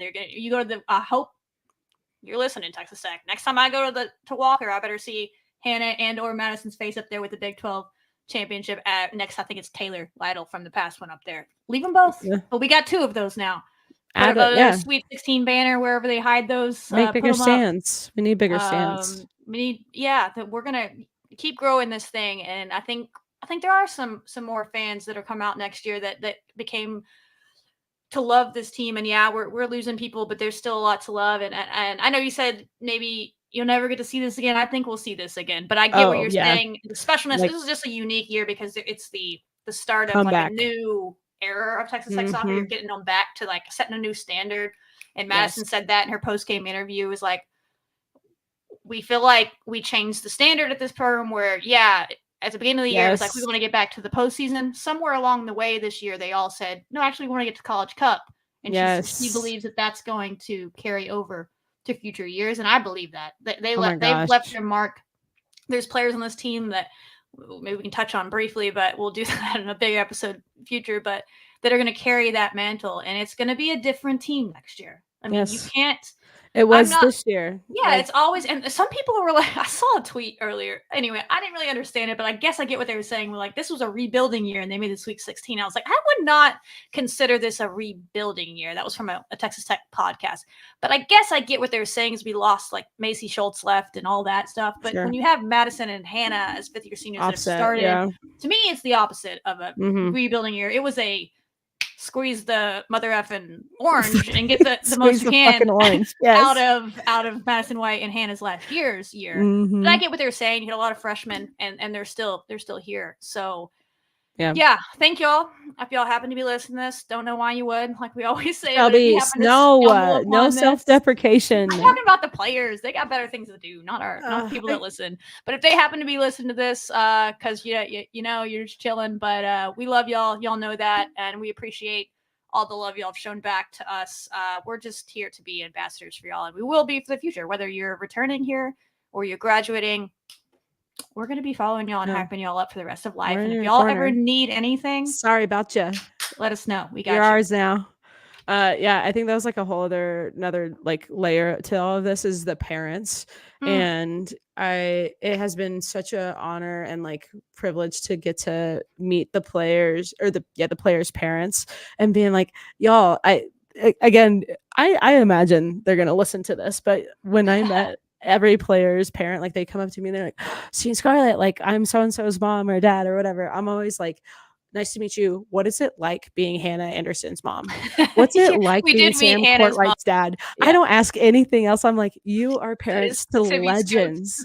I'm like, tell me everything about that. And I think that healed a lot of, like, for me too, of like seeing these parents just really have like all the support that they can, and to give, and for us to contribute to that, like seeing Scarlett to contribute towards that, like for the parents that don't get to come watch their kids play, for the parents that like are far away or don't have that opportunity, like being able to provide that outlet and like show that support. I think that's what was really cool, is like I felt like my parents were proud of us. Shelby is like they were like, yeah, like great job, keep up the good work. It was just really cool to see that whole component too, of like we had the opportunity to get to talk to these parents and like grow with them and watch their kids grow. So and there's we have to talk to quite a few of them, and I know I won't name names, but when they're like, it stings, but I appreciate it when they say things like, we just wish you were here sooner, and you're just like, I know, man, we do too. We're sorry too. Especially for these fifth years like that have had legendary careers, and we've only been here to really cover them for this year, but we hope we did it as much justice as we could. But we do it for that reason. That's why we do it. And so when people say that, we're like, okay, that keeps us going. This is not a full-time job. Maybe someday, but it's not. And plug. But it's not. And so these are kind of things that we do in our free time. We do it because we give a shit. That's why we do that, because it's painful to hear that in a way where they're like, thank you so much for this clip, or I've watched this clip over and over again. And you're like, my gosh, like that shouldn't have to be us, but we're here and we're going to keep doing it for y'all and in the future for all the teams. So yeah, that's this team. I don't know if we can roll into quote unquote future thoughts, but I don't have a too many of them. Right now, they're a little bit reckless, really. But we've had a bunch of tweets like, "So what are they going to do next year?" I'm like, I don't know. The season ended 2 days ago. Like, you want me to tell you what next year's team's going to be? I don't even know what I'm going to wear tomorrow yet. Yeah, so I'm not going to get into that stuff. But what you're looking forward to, though, huh? Yeah. I think I'll start with one player in particular. We actually can show a clip because we talked about it earlier. Yes. This is one of those weird things that Shelby notices that I just like, and I think we talked about it. And I know it's not weird. It's just like scientific Shelby. Like scientific. It was just a thing that you can't really quantify, but I feel like was happening in this game. And late in this game is a player that's returning. You want to talk about future? Yeah, we're losing a ton of players. I get it. We are a ton of minutes in the players that are leaving, in Madison and Hannah specifically, and Kozarski as well, that have played. Elise Anderson, all these that have played a lot of minutes. So good, yeah. We're losing those. I get it, but one player that is returning is. We joked earlier this is going to be the Kylie Barr episode, and she at the end of this UNC game. So UNC gets this goal. And I couldn't even find all the clips, y'all. I found as many as I could. Yeah. I couldn't find one that I'm thinking about, but she seemed like she flipped a switch and said, "Yes, I'm going to find a way to win us this game." And she's not a forward. She's not someone that's going to be scoring the goals, but she set up multiple chances in the end of this game. We saw one earlier with the Alex Kerr chance, and we'll show that again. But she was doing all the things in these last 12, 13 minutes, and I just saw something in person, even rewatching the highlights to get these clips, and Sibby can agree. I think she agrees and say what she thinks on it, that maybe she was like, this is my team now. Yes. I'm not going to let us lose this game. And that's not our thing to say, but I could see her being captain next year. Yeah. And it was something that you saw from Macy Blackburn earlier in the year. We talked about how she had that, I'm not going to let us lose. We're not losing this shit. Like, I'm going to find a way to get us a goal. And you saw that on the road against Arizona and all these where she just kept relentlessly getting crosses over.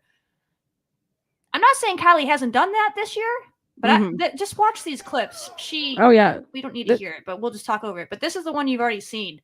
I mean, let me just chase that down. And then the perfect ball over to Kerr. I think this was maybe like Kylie's best game, like against UNC. Like in my opinion, I just saw so much from her, and like what you were talking about, of just like commanding that leadership of like, okay, like I know where I need to step up, and that's all that she did in this game. Like she had herself a really, really great game. She was brilliant on Friday too against Princeton. So best game, I don't know. Best last 10 minutes of the game 10 minutes, that I've seen. That stretch offensively she was not in fuego. Kidding. She was like, we're going to win this game. And so you saw that in a few of these moments here. There was also another one where she was between three people and the UNC defenders were just like standing there waiting for her to like pass it to them. And she somehow did like a 360 dribble. Slice and dice. Meg the girl got through her, got another ball up that we just didn't finish. But this was all in the end of this game. And so Kylie Barr is someone I think you can be excited for in the future, defensively and offensively. Kind of sliding. She's played pretty much all 90s, most of the games this year already, and she's only a sophomore. And we talked about it earlier that she's probably the most athletic person when she steps on the field all the time. Yeah. She's so fast and powerful. And as she gets more of this kind of mindset, where she's like, okay, I'm going to be that person and go do it, I think that could be fun. So I was really impressed by Kylie in that game. I agree. And I've been impressed all year, but just something a little different. That you could see, it was palpable in the stands. Like Kylie, she's not succeeding. She's capable. Yeah, she's trying to win this game for us, and she did her best. Trying to find that equalizer. And for those who don't know, Kylie, being a part of the youth women's national team camps. So like, I wonder if talent's there. Could she go again this year? I don't know. Anyway, I don't know anything about that, but I'm just saying, like, for the career path to get on the national team, like, check that those are the steps. So I'm excited for the return of Kylie Barr. Like, I mean, like another season with her. She had a great, you're right, a great ending performance.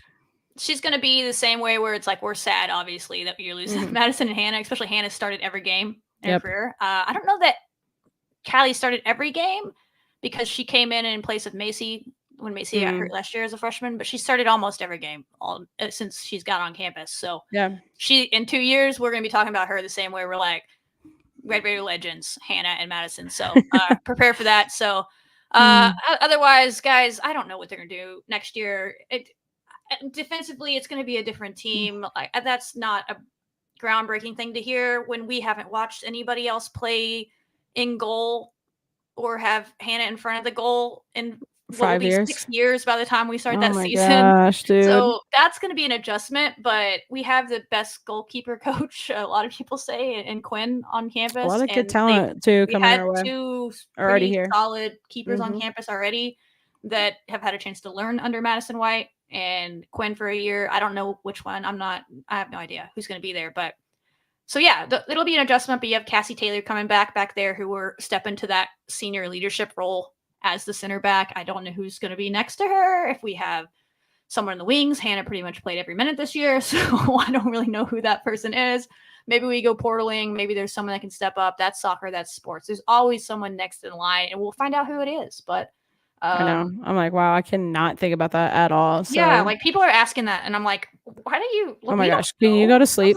Take a nap, please. Take a nap for I have at no least a month. idea who's gonna play X, Y, and Z next year. Talk to us in about 3 months, because the way recruiting works too, like they have freshmen coming in. We could go get another Alex Kerr. Like they had such success in the portal with that. You don't know who they're gonna bring in spots, but you have some fun returners. You got Kylie Barr. You got Sam Courtwright, who's going to break the internet on a weekly basis next year. Put it in writing. It's going to be fun. Sam in year 2 and on is going to be a problem. You have your leading goal scorer and Ashley Williams coming back. So like under the radar, that the way that Madison was breaking defensive career records this year, Ashley Williams will be chasing career offensive records next year. Macy Blackburn hopefully comes back next year. It's a tight recovery with how late her ACL happened, but she, if anybody can get back in time for this season, I would put my money on Macy Blackburn, but we'll see. She's coming back. We talked about Kylie. Anybody else you can throw any? Lauren Woodruff looked great the other night against Molly Skrzyncki. Chloe Soto. We got Caitlin Giametta, dude. The cupboard is full, y'all. The cupboard. We have the silverware. I don't know what that. The goods are in the cupboard. I'm so sorry. And they're gonna the goods are in the cupboard, and they're bring all of these players as well. Anyway, so yeah, there's plenty to be excited about. As much as we're sad that it's future over, is right. We're sad that we never get to see Hannah, Madison, Giselle, Elise, Penny. Am I missing anybody? That's all of Olivia in the Red Raider uniform anymore. We're sad. We're very sad about this. We're very excited about all these young players becoming veterans next year and stepping into that new role. So, yeah. That's right. But yeah, I think more to talk about at some point about the team. I don't know if I fully processed it yet because it's like another heartbreak, but in a really, really good way. So I know I have more to say about them. Yeah, we're hopefully get some players on and Coach Stone, if you're listening. Hey, Tom Stone. Tom Stone. This is a Tom Stone request. Listen, come on the Tom. show. You know us. We love you. You know us. We know you. We just want to ask you like a couple of questions. We just want to let you relive the season and let the people know. And you tell us your answer, and then that's all that has you can leave. So, Tom, you never have to hear from us again. That's probably buddy, old pal. I hope 'tis the season. 'Tis the season. Reach out. We've already reached out to you. If anyone that knows Tom Stone is watching this, tell the men to reach back out. Check the DMs, Tom. No, we have a question. We're going to try to get him on here. Let y'all hear from a coaching perspective. We'll reach out to some players that people have been wanting us to interview all year, and we try not to bug them mid-season. So we'll try to get some more interviews. Maybe it's the holidays, so some of this might happen after the holidays, and then of course we're gonna do what we can to get old Madison and Hannah back on here, like we talked about earlier, where we had the Bree and the Cat thing with them after basketball. I think it would be fun to have them on to give their perspective on the whole season. I wouldn't know how to act soccer way as well. I wouldn't know how to act. So we'll try. If you're listening to this, we'll be reaching out. But we know they got big things. They got the draft coming up in January as well. Wow. telling everybody our game plan. But yeah, hopefully that happens. But we'll talk about what we still have left to look forward to, and that's with volleyball and a tough sweep on the road at Kansas State. Kansas State is good and a competitive team, so that's a tough loss. But a lot of highlights that have happened with this team, in that we get another opportunity to watch them play tomorrow. I mean, a Wednesday night or a Wednesday afternoon game, like the Wednesday before Thanksgiving, you want to be watching volleyball. You don't want to be at the supermarket. You want to be eating popcorn and watching volleyball. Like, the last time that we're going to see them at home get there. Talk about some legendary seniors. That's what I'm saying. Caitlin Dugan on her way out. You got Dugan. Merrick, who transferred, but still senior. Merrick. A lot of them. You got to go out there and celebrate them. It's not their final game of the year, but like she said, it's the final one of the USA. You're going to see them play. It's been an up and down year for them, but they deserve to still be cheered and have fun in this last game. And I think they can beat OU. So get out there and let them beat OU in their final home match of the season. And then they head over to Austin for their final game at the end of the week, I think, down there in Austin to round out the season. But yeah, 2 p.m. I don't know if there's going to be a lot of kids there getting out of school. I don't know what the timing on that is, but it's fun. Get there if you can and see them out. Fun little note from the K-State match. Maddie Correa, our libero that we interviewed earlier before the season, passed the 900 career dig mark. No surprise there. That's impressive. That's really Let's impressive. go. Put herself to 1,000 next year. She is a returner, so that's pretty cool. So congrats to Maddie. Much love. Truly, another person that we've interviewed this summer. So shout out to Maddie. That like you said, goat behavior. This makes sense. And another thing too about volleyball, I've noticed is I go to the women's basketball games, and Maddie, the whole volleyball team usually, they show up and they are supporting the Lady Raiders, and so I always love seeing the different teams like showing up for each other, and they're there the whole game, taking pictures with them at the end. Like they're really leaning in. So they're always vibing. Shout out to volleyball. Like, y'all support is not going unnoticed. Like, I'm there. That's my seeking Scarlet. I'm like, where are the feelings? Where are the support? Where are the vibes? And they really are at every game. I see the vibes high with volleyball in the way that they support each other. And the future is pretty bright for them as well. I mean, yeah, we talked about all year, all the freshmen on this team, sophomores. Talent. They seem to have a pretty big class coming in next year as well. And who knows who will come in the portal. So they'll pick this thing right back up next year, and we'll cover them. But they still got a couple of matches to go, and one being at home tomorrow. So be there if you're listening to this live. If you're listening it tomorrow before 2 p.m., get your butt to the USA Wednesday 2 p.m. versus Oklahoma. Yeah. All right, Shelby, we've been definitely surpassing our record for the longest episode. So if y'all have been we knew that was coming. Really appreciate you. And before we do a quick wrap up of like the end, what are the last tail ends of our coverage for today? Steven, that's so nice. Shout out to Steven. Thanks for that comment. Appreciate you. Yeah, appreciate that, Steven Stevens. What's up? Just other things in sports. Y'all know what's going on this week with football. They got the dub. They're bowl eligible. Congrats to them. I love that. Shout out Tyler Shuck, who's transferring. Best of luck when you go on your next journey. I'm glad he's getting healthy and going somewhere. We'll root you on, but it sounds like it's Baron Morton's team now. He's earned that, and we'll move into next year. But first, they got the Longhorns on Friday. We'll all be watching that game before the Lady Raider game. I think that game will end and then Lady Raider starts. So it'll be a busy sports day with your family the day after Thanksgiving. Lots of Texas Tech sports. That would be a fun thing to wreck their season in Austin. I know that's the goal, but we are bowl eligible. So that's the important thing, is they get to practice and be together for the next month, prepping for that. But yeah, it is UT Hate Week in the Texas Tech world. Y'all do your thing, and we'll be watching and rooting you on. And then the other sport that's going on right now, men's basketball. Just as the women's team is headed to Vegas, the men's team hits the road for the first time outside of their exhibition to play in the Bahamas, and that's a really prestigious tournament every year. They started off with Villanova on Wednesday afternoon, I believe. That'll be a fun game, a chance for them to maybe play up to their competition, because they were undefeated as well. They played some close games, but their defense has been able to pull them through some tough shooting nights, just like we talked about with the women's team. And now they get a chance to step up in competition quite a bit, because you got Villanova in that tournament, you got North Carolina in that tournament. Just depends on how, if you win or you lose, where you go in the bracket. But there's a lot of big blue blood programs you will have the chance to play this week, and like back-to-back days. It's like you'll play 3 games in 4 days or something. So lots of basketball this week to be had on both the women's and the men's side, in fun locations. Vegas and the Bahamas, man. Texas Tech doing it big for their athletes. Put them in fun locations. It's worldwide. We're worldwide. Pitbull, you know? Yeah. Nailed it. Yeah, lots of, I mean, like, back in hoop season, it feels like we are sad with soccer and moving already on.